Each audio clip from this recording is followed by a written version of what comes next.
굿모닝 KBCM, 좋은 아침입니다. 성도들을 구제하기 위해 세운 7 집사 중 한 명이었던 스데반은 사도가 아니었음에도 불구하고 큰 능력과 기적을 행하고 있었습니다. 기록되어 있진 않지만 스데반은 분명 자신에게 주어진 구제사역을 신실하게 감당하였을 것입니다. 그러나 그는 구제사역에 국한되지 않고 복음을 전하며 따라오는 자연스러운 기적과 능력을 체험하였을 것입니다. 당시 유대인들은 회당을 중심으로 모여서 어떤 주제에 대해서 강론하거나 변론하였습니다. 그리고 오늘 본문에 따르면 스데반은 리버디노라는 회당에서 유대인들과 어떤 주제를 놓고 논쟁한 것으로 보여집니다.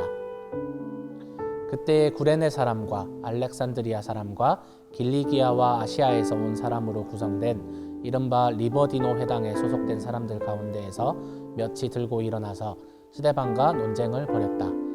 그러나 스데반이 지혜와 성령으로 말하므로 그들은 스데반을 당해낼 수 없었다. 아멘.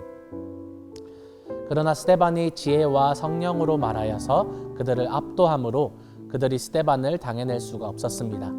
그도 그럴 것이 7장에서 의회 앞에서 선포하는 스데반의 설교를 살펴본다면 구약의 아브라함에서부터 모세와 출애굽, 솔로몬을 아우르면서 십자가에 달린 예수에 이르기까지 이스라엘의 모든 역사를 꿰뚫는 하나님의 진리인 복음을 아주 탁월하게 선포하고 있기 때문에 이 회당에서 사람들과 논쟁하였던 것도 이스라엘의 모든 역사를 아우르는 복음의 진리를 이야기하지 않았을까 추측됩니다.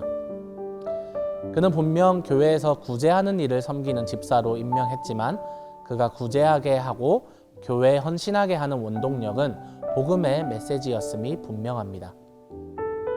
제가 복음을 모르고 예수님을 믿지 않았을 때 스데반의 설교를 들으면 시킨 일이나 똑바로 하지 왜 사도들이 한다는 말씀 선포를 하다가 순교를 할까? 참 어리석고 불쌍한 사람이다 라고 생각했었습니다. 하지만 사도행전에서 스데반을 제외하고는 사도들 외에 이렇게 디테일하게 묘사하고 있는 사람이 없습니다. 그만큼 스데반이 교회 역사에서 중요하다는 반증이 아니겠습니까? 스데반이 한 이 복음 전도의 의의는 무엇일까요? 그것은 앞서 말씀드린 대로 구제하고 충성하는 것의 원동력이 복음이 되어야 한다는 점입니다. 스데반은 회당에서 사람들과 논쟁하는 것도 그리고 공의회에 끌려와서도 그리고 공의회 사람들 앞에서도 복음을 전하는 것을 잊지 않습니다. 그는 회당에서 사람들을 꾸짖거나 화를 낸 것이 아니라 지혜와 성령으로 그들에게 복음을 전하였으며 사람들이 거짓 증언을 하면서 그가 하나님을 모욕하였다고 하여도 사람들이 그를 끌고 갈 때에도 여유를 잃지 않습니다. 오히려 성경은 그의 상태를 이렇게 이야기합니다. 공의회에 앉아있는 사람들이 모두 스데반을 주목하여 보니 그 얼굴이 천사의 얼굴 같았다. 아멘. 스데반은 어떻게 죽음의 위기 앞에서도 그 얼굴이 천사와 같을 수 있었을까요? 복음을 전할 수 있는 이 순간이 그에게 있어 너무나 행복한 순간은 아니었을까요? 교회에서 맡긴 사명은 사람들을 돕고 구제하는 것이지만 그냥 돕기만 하는 것과 그냥 구제하는 것은 누구나 할 수 있는 일이었을 것입니다. 예수님을 모르는 선한 사람들이 있습니다. 그들은 가난한 사람 돕는 것을 즐거워합니다. 분명 그런 착한 사람도 분명히 있습니다. 하지만 스데반은 구제사역에 하나님의 사랑을 담았습니다. 그리고 그 사랑을 복음의 메시지로 가득가득 담아서 자신이 만나는 모든 사람들에게 전했을 것이 분명합니다. 회당에서도 그랬을 것이고 지금 의회 앞에 끌려와 신문을 받는 순간에도 그는 아직 예수님을 모르는 이들이 복음을 받아들이고 회개하여서 예수님의 제자가 되었으면 하는 소망을 가지고 있었을 것입니다. 그런 그의 얼굴이 천사의 얼굴처럼 환한 얼굴이 됩니다. 시내산에서 내려온 모세의 얼굴이 빛났었고 변화산에서 예수님의 얼굴이 빛났었던 것처럼 스데반의 얼굴도 성령이 충만하여 죽음을 앞에 두고서도 그 얼굴에 슬픔과 분노를 띠지 않고 오히려 하나님의 영광을 그 얼굴에 담고 있습니다.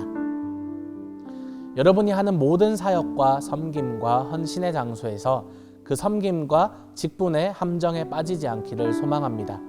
여러분이 왜 그 일을 하는지, 왜 이 직분을 맡았는지, 왜 지금 이 포지션에서 섬기고 있는지, 찬양을 하는 사람은 내가 왜 찬양을 하고 있는지, 식사를 준비하는 분은 왜 내가 식사를 준비하는지, 청소를 하시는 분은 왜 청소를 하시는지, 차량 봉사를 하는 분은 왜 내가 차량 봉사를 하고 있는지, 그냥 그 일이 즐거운 것을 더 넘어서서, 혹은 그 일에 달란트가 있기 때문이라는 이유도 더 넘어서서 나의 이 작은 섬김 하나로 한 영혼이라도 복음을 온전히 들을 수 있다면, 나의 이 작은 섬김에 복음의 메시지를 담을 수 있다면, 그렇다면 그 어떤 자리에 내가 있더라도 나는 복음 전도자가 될 수 있습니다.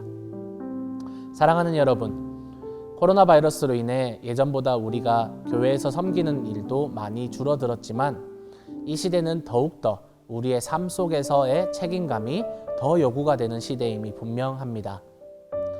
그렇기에 사랑하는 여러분, 여러분이 어디에 있든 어디에 가서 누구를 만나고 어떤 모양의 섬김과 봉사와 일과 교제를 하든지 간에 은혜와 능력이 충만하며 지혜와 성령으로 말하여 많은 사람들이 복음을 받아들이는 통로로서 사용되시는 여러분의 인생이 되기를 소망하며 축복합니다.